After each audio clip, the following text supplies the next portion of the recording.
Welcome back to the City of Angels. We're at Staples Center in Los Angeles moments ago. Magic Johnson acknowledged by this crowd. Magic named earlier today to the Basketball Hall of Fame. Also named Larry Brown, Lute Olson, head coach at Arizona.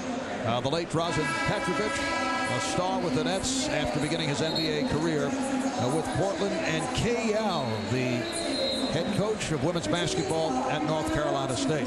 Let's go to Jim Gray with the new Hall of Famer. Sitting here in his customary front row seat as one of the co-owners of the Los Angeles Lakers. Magic, what was it like when you got that call from the Hall of Fame? Oh, I was excited, nervous. I just was going crazy with excitement. And I was happy not only for me, but my family, my mother and father, as well as my wife and my 3 kids. Magic, a guy like yourself, John Stockton, and now Jason Kidd. What enables guys like you to see the court so well? It seems like you see just about everything. It's something just in the 3 of us. We want to pass first, shoot second. We want to make our teammates better. And also we want to give our teammates a scoring pass. And that's the difference between the 3 of us, because we give you a pass that you can shoot right away or that you can score with right away. How much do you think that Byron Scott has helped Jason Kidd, having been a teammate of yours and now trying to apply what you did so well and help Jason? Well, Byron has told me, he talked to Jason about myself, and you know, he didn't have to tell him too much because Jason had it in himself. He's a great leader, and he's a guy you can't really stop or contain because he can get the ball off the board himself and take it the length of the court. That's why you really can't contain him or stop him. And of course, Jason idolizes you. He wanted to wear number 32, but because of Dr. J having that number retired, he took number 5, 3 plus 2. I'm sure you're aware of that, but you know he's an idol of yours. How do you respond to that when guys perform at this level? Well, I think you just say thank you for respecting you enough that we want to play like myself. And I hope that all kids are watching Jason Kidd, because we need more young people to learn how to pass and set up their teammates instead of just shoot all the time. So now kids will be idolizing Jason Kidd now. Final thought. Is this a Laker dynasty? Should they win 3 in a row? Oh, no question about it. You know, anytime you get to win 3 championships in a row, that is a dynasty. Now, all right, Magic, congratulations to you on the Hall of Fame. And I want to thank NBC, Marv, Dick Enberg, Bill, and especially my boy, Dick Ebersol, for all the wonderful times with NBC. Thank you all. All right, Magic, and we appreciate it. And, of course, you too, Jim Gray. Thank you for sneaking that in. I was just going to keep the microphone here long enough until that happened. I know it. Marv? Yes, and knowing Jim, that is accurate. A remarkable career. Irvin Magic Johnson, now a Hall of Famer. And Bill, I know you were there for the proceedings earlier today. Marv, it was a magical ceremony, hosted beautifully by Dick Enberg. A lot of other Hall of Famers were there. Pete Newell, Ann Meyer, Marcus Haynes, Connie Hawkins, Bill Sharman, George Yardley, celebrating the greatness of basketball and how much fun everybody had, was involved there throughout their lives, throughout the game. And Larry Brown, so humble, so giving. He was embarrassed about the attention brought his way. What a day it was downtown Los Angeles. Lindsey Hunter picks up the foul. Anthony Johnson has come on for Jason Kidd, so he's playing the point. He has Lucius Harris in the backcourt, Richard Jefferson, Keith Van Horn, and Aaron Williams up front. A 32-14 Laker lead. We're opening minute, second quarter. Nothing going right for New Jersey. They can't get in the open court. They're trying to extend their defensive pressure to try to get the game going up and down, but they're getting pounded on the boards. Is this a team that is rattled or just being severely outplayed? A combination of both, because this grandest of stage shrinks men, the greatest of men. But also we've seen the Lakers have elevated their game, responding to the challenge that Sacramento gave them. Oh, nice block. That's looking for a charging foul. Walker was able to hit on the foul. Lakers now lead 34-15. The Lakers have to be saying to themselves, although there's still a long way to go in this ball game, we are very happy to be out of Sacramento. It is a different story here in the first half. Even the 4 games that the Lakers won against the Kings, they all went down to the wire.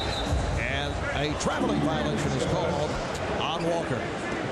New Jersey needs one guy to show that, look, I can play at this level. I can take this game away from Kobe and Shaq and the rest of the Lakers.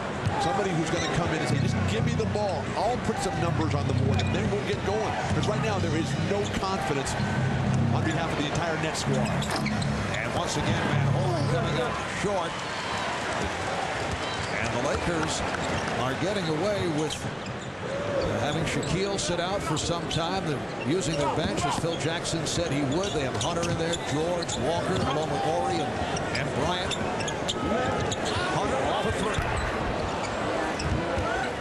And Jefferson able to get to it. But how long do you leave Jason Kidd on the bench? Now, granted, Johnson is a quality player at backup point guard, but Jason Kidd is your MVP candidate. He's got to be the guy that sets the tone. He hasn't done it yet. But when are you going to give him the chance, particularly with Shaq sitting on the bench right now for an extended period? Hunter going to the left hand. And back comes Anthony Johnson.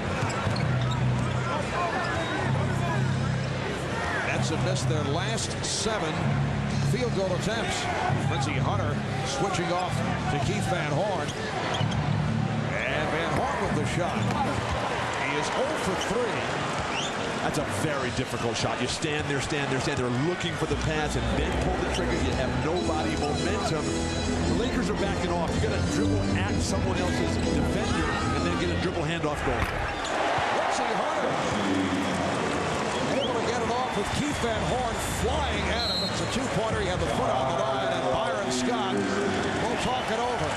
8:52 remaining. First half. The Lakers 36. The Nets 15.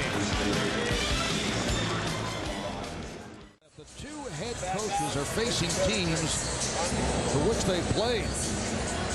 Byron Scott, of course, a key member of the Laker title teams in 1985, 1987, and 1988, soaring through the air with those Showtime Lakers. And Phil Jackson, a member of the Nets for the 1979 and 1980 seasons, modeling the old Nets uniform proudly. And we should point out, not soaring through the air. Phil spent time as a player and assistant coach, also as a color commentator with the Nets as well. What a physique by Phil Jackson there. You look at their playing careers, the playoff games played, the championships won. Phil Jackson, of course, mentored by Red Holtzman. The defense for Los Angeles just so good, though. Byron Scott with vivid memories of that Game 1 1985 Finals Memorial Day Massacre. Celtics 148, Lakers 114. The Lakers came back to take that series. Van Horn with his first field goal. So the Lakers now lead 36-17. New Jersey had missed their previous 8 shots. And Jason Kidd's still sitting on the bench. I mean, he can't be tired. When was their last game? Last Friday night? This is Wednesday, isn't it? Let me figure that. Yes, it is. Ryan Shaw has come on for the first time. Shaquille O'Neal back on the floor, getting right to it. 6 of 8 for 12 points. It has been too easy for Shaq as you think back to the series against Sacramento where they had him surrounded at all times. Aaron Williams. And the Lakers now lead 38-19. But Sacramento has the advantage of playing against the Lakers a ton of times, not only in the regular season, but the last 3 years in a row in the playoffs. So they have gotten a sense of what to do, what it's like to play against a big man who throws